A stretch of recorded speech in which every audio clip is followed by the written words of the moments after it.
It is such a pleasure and honor to get to be here in a group of so many innovators and visionaries who I have long admired, starting with the original group.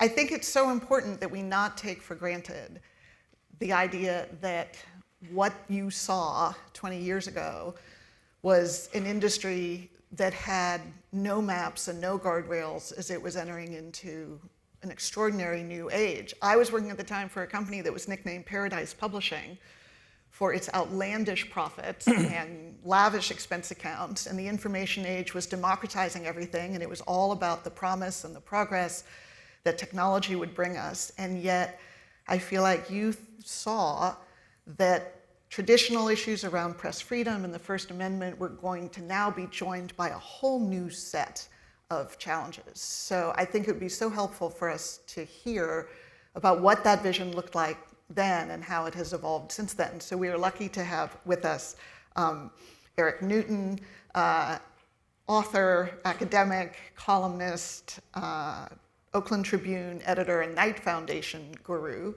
and John Funabiki, journalist, innovator, academic, Ford Foundation guru, and of course Vince, who you all know. So I'm going to put the same question to all of you of help us understand what you were so worried about back then that you thought that this group needed to be formed and fed and nurtured into its present existence. Why don't you start? John, yeah, you got, Eric called on you. Eric always calls the shots here. But yeah, sure, I'm happy to start. Well, first of all, thank you for inviting me, Vince. Thank you for inviting me here. It's a real pleasure, gosh, to see all your faces. I wish you could pull off those masks.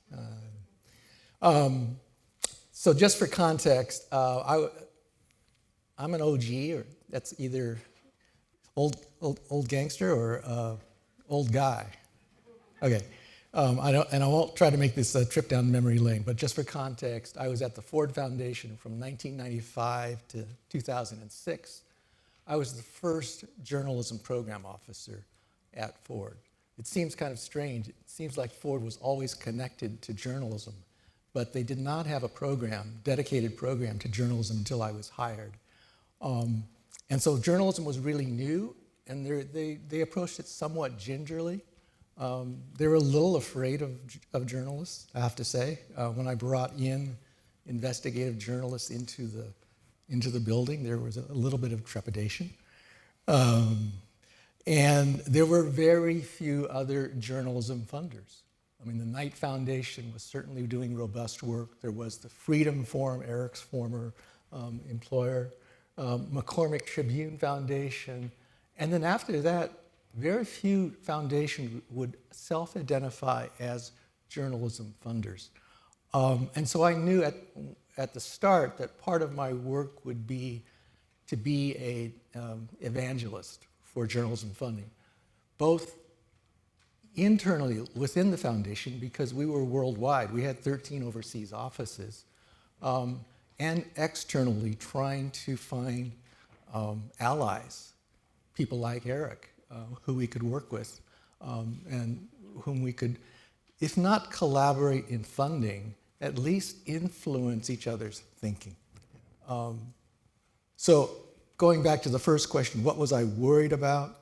I would have to say that at that time, and this is true of the Ford Foundation generally, inequality and discrimination and bias were really the key themes of our work, and that's what I fused into the journalism program. That became the heart and soul.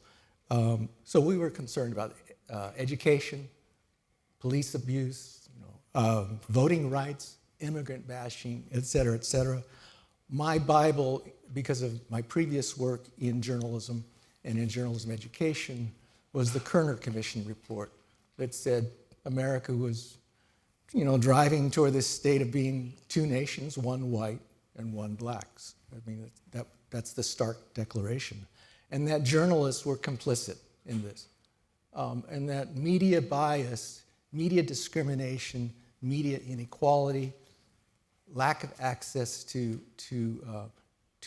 to the media, to technology later, were part and parcel to this issue of diversity. So we called it diversity in the news media, but today I would have called it inequality.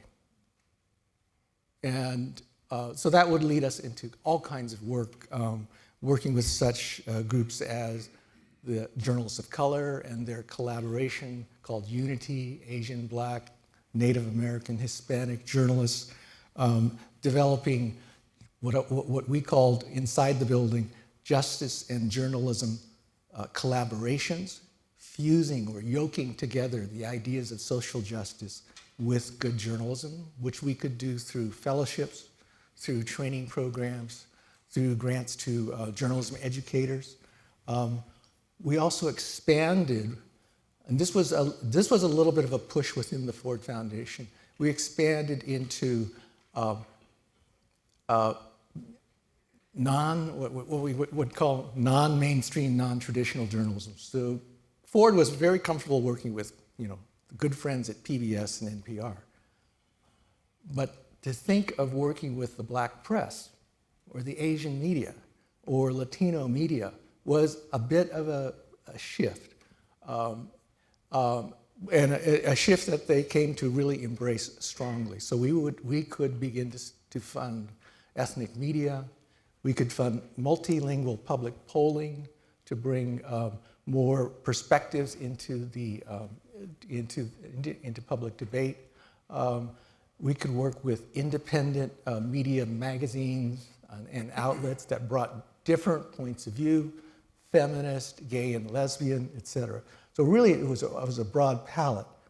And then from that, as the work expanded, we got much more deep into the issues of what I would call the question, is capitalism good for journalism? Because the newspaper industry was imploding. A thing called Yahoo and Craigslist, remember? Were rising. Newsrooms are cutting back, consolidation in the industries, and all sorts of issues. And so we started to investigate alternative forms of funding, investment, business models, advertising, sales mechanisms that would support not only traditional mainstream media, but ethnic and independent media. And I'll just leave it at that as a starter. And I'm still worried about all of those things.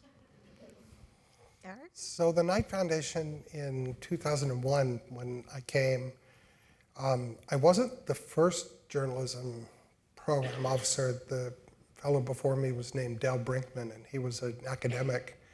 And the premier Knight program was a series of endowed chairs at universities across the country.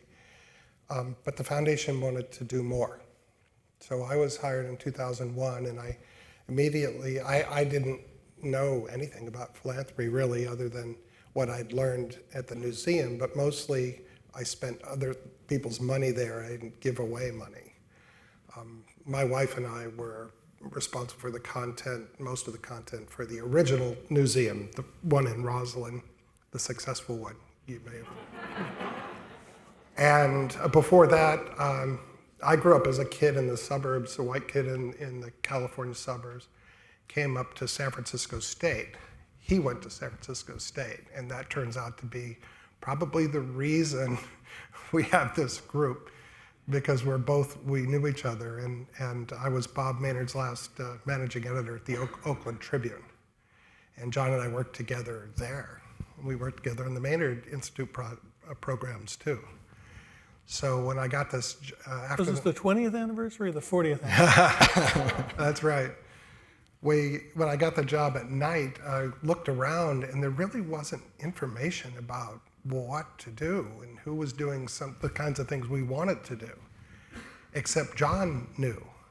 And was that a Macy's Won't Tell Gimbals kind of, like you weren't supposed to know what other funders were doing? Yes, they called them newspaper foundations then, and they had 2 prior meetings in the 90s at some convention or another, probably the Newspaper Association of America meetings or something. And there really wasn't, in my in my experience at night, there really wasn't collaboration. It was like leapfrogging, where you gave a grant, and if somebody liked it, they might give a grant to the same place, but you didn't talk. And so that was the situation. I had just come tonight, didn't understand, couldn't find information in the field. And then the Freedom Forum announced it was canceling all its grant making. And so all the people I worked with there, especially the people in what we called at the time the diversity programs, they were going to be out of a job, and that money was going to be gone, and those programs were going to be gone. And I freaked out because I knew these folks, and I knew what they were doing. It was good. And I talked to Hodding, Carter, and Penny McPhee at the Knight Foundation. We have to do something, but we don't have enough money. And you know how it is. People look at your endowment and they think that's how much money you have. And they don't realize there are commitments and budgets, and you have a tiny fraction of that to work with. So they agreed, and I talked to John about it, and he was totally in favor. That was his job, doing that kind of thing. And so we had that first meeting, and for me, it was to try to find the money for the most immediate problem of trying to save those programs the Freedom Forum was dumping. So we had that first meeting in Miami in 20 years ago this year. I have some artifacts from you want to see? Yeah, okay. Well, let's see. Let's see if okay. There we go. So there were some themes we talked about. All right. And I can't see what it says. In front of you, you got a conference model. Oh, right. Well, it's been a few years. I forgot how to do this. Okay, so there we go. And I'll show you. There's John. Proves you were there, John. This is the one I wanted to look at. The first next step 20 years ago. Get funders involved in press freedom.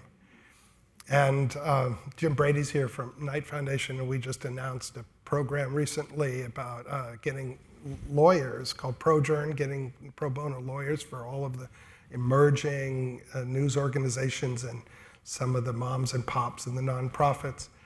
And we were talking to all of you about getting more involved in press freedom, which we think is essential to solving the local news crisis. We actually don't think it could be solved without lawyers. And then I found this and said, well, Jim, I can't guarantee what will happen because we've been trying to do this since 2002. But there were just 6 of us. You can see that there's also things like diversity, where our second meeting was going to be all about diversity. And so there you go. Those are the Dead Sea Scrolls from our thing. I think that a couple of things went really well. I mean, we found that we had themes in common, and there was a willingness to listen and to work together. And John was the best collaborator, and I found that Knight was doing a lot of things with Ford after that. But we started to share our collaboration opportunities at meetings, and that helped, I thought. And I would say that it transformed the way that the Knight Foundation worked, because we were no longer doing the Knight chairs, just us, nobody else. We were now trying to do a lot of projects to advance press freedom, to advance what we called news and newsroom diversity, to advance quality of journalism, and public understanding of news. And those themes, even though things are quite different today, they're still the 4 very big things that need to happen. And because of this funders meeting, we hosted the first ones at night, and then started moving around to different places. And we found that there was a lot of enthusiasm. We brought more and more people in at the beginning, and we saw more and more projects happening between us. And it's just so much better that way. You have more minds talking and thinking about the thing, and you lessen the risk when it's more than one of you.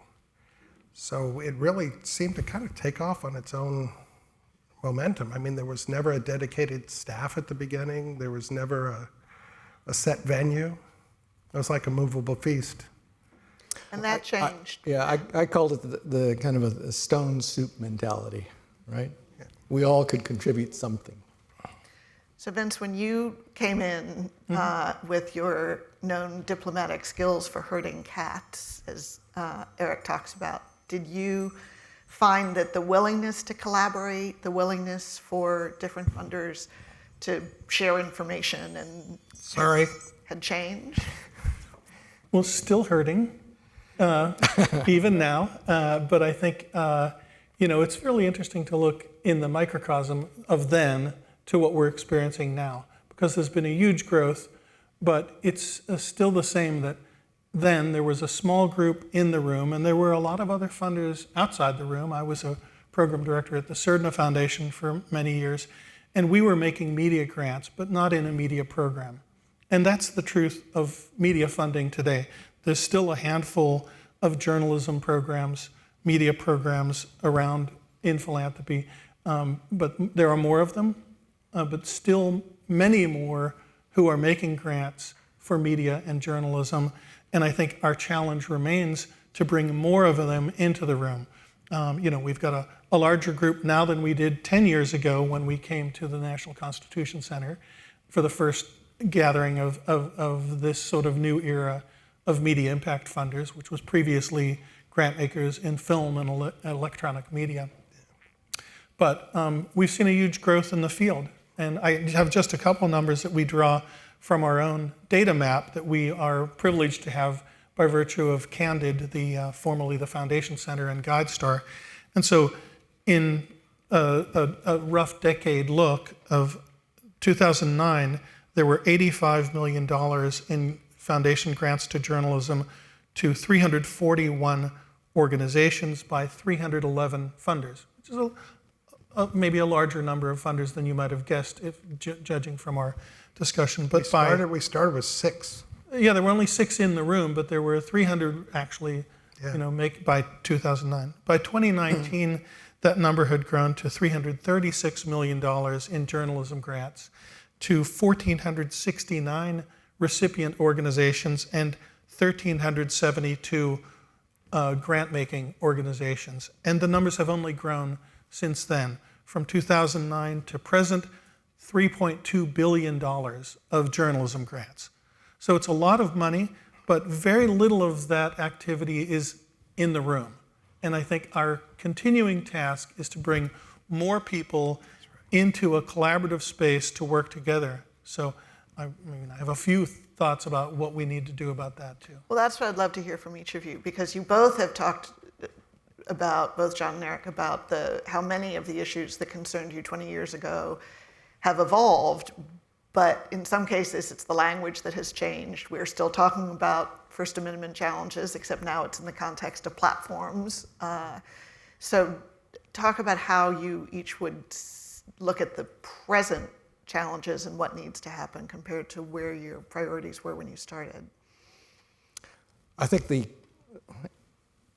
with your helpful explanation of how language has changed, I think that the priorities still remain the same, essentially, but our work needs to go much deeper. We still have to work on, even though we have so many more funders working in the media, funding media, as you say, I used to say that we can work on through the media. We can fund media projects that benefit our particular agenda, or we can fund the media to get better and to reform the media. That's the harder problem. And secondly, if I were to look carefully at those figures, I would probably find that there is an overconcentration of funding to particular grantees and organizations, that we truly haven't diversified the field of media. And so there still needs to be a lot of work. Do you have a theory about why that is? Well, there's media bias in media, and there is media bias in foundations and donors. Plain and simple. I go back to the fundamental problem of this society, which is inequality and bias. And we just have to work on. We have to face it, and we have to work on it. Yeah, it's it never ends. What we do never will end. We are our children. You know, the next generation will do this, and the generation after that will do this. What we're hubris aside, I mean, what we try to do is change the future. That's what a great grant can do. Things come out differently than they would have. And that is not a small job. There's a lot of other people trying to create a lot of other kinds of futures. When we had the mass murders at the spas in Atlanta, Georgia, many of the Asian American journalists who worked there were told in their newsrooms that they couldn't cover the story because they would be biased. Yeah. And we had, you're shaking your head, but that's what happened. Yep. So they had to fight back. The Asian American journalists who are now organized had to fight back so that they could reclaim the story. Wow. I think Vince's point is well taken. At the first meeting, there were the 6 of us. There was Ford, Knight, McCormick, Pew, Open Society, and somebody else. You've got the list. And there were people outside the room too, but we felt like we had to at least get a core group together. I think we're way too small. Way too small when you look at the magnitude of what we're trying to do. Well, those original, the funds, the original fortunes that funded those foundations came out of the tremendously prosperous newspaper industry of the 20th century. Now the tremendously prosperous industry of the platforms. How do you see their philanthropic responsibility going forward? I can't, it's almost impossible to imagine them being cheaper than they are. I mean, these programs there are good people involved, but they're publicity stunts in so many ways. They could 10x or 100x what they do, and it wouldn't hurt them financially. So it's like Bob said last night, we're better off than we were, but we're not nearly where we need to be. If the tech gurus put their fortunes into journalism, democracy, freedom, the way the newspaper, some of the great newspaper people did, this group would not fit in this room. Yeah, and for most of the people in the room who weren't with a small portion of us who were together for dinner last night, we heard from Bob Bogle, who's the longtime president of the Philadelphia Tribune here, the black paper in town, and Representative Christopher Rabb, who also has a history in the black press as well. I think that's a great example of something that part of it is just the function of grant making. They're largely for-profit enterprises, and we need to do a better job of finding ways to support those institutions who may not typically think of themselves or behave as grant recipients, and we have to find a way to support those organizations too. And I would say we have to learn how to collaborate with other kinds of funding mechanisms, which could be investors. We did some early work on trying to court high net worth donors who could invest into quality journalism and be more patient with their investment. In the state of California, last year passed a $10 million fund for ethnic media.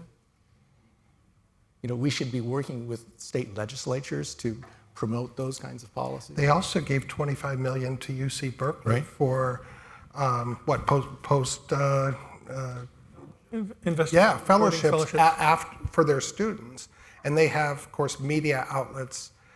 Many of the universities now have this more or less teaching hospital kind of model where they're providing a lot of local news as well. So that was another chunk of money from the state. So Vince, we're almost out of time, but you said you have some ideas about I how think you that open up the room. Yeah, the most important thing is we need to think of ourselves not just as participants, but as organizers of the growing group. And for everyone who's in the room, you probably, each of you know 2 other funders who are funding media projects, but who don't necessarily identify as journalism funders. They're supporting important work, and we need to bring them into this discussion too. Encourage them to increase their activity, but also just to own the work that they're supporting and help to improve that practice together. So we fill every seat by the next time we get back. I think we also have to give ammunition to the people within the tech companies who are doing this work and who aren't really funded at the level that they should be. Well, everyone in this room and many more owe an enormous debt to all of you for the vision and courage and creativity you showed. So thanks for giving us things to think about as we start the explorations of the next 2 days. Thank you, Nick. Thank you, Nancy. Thank you.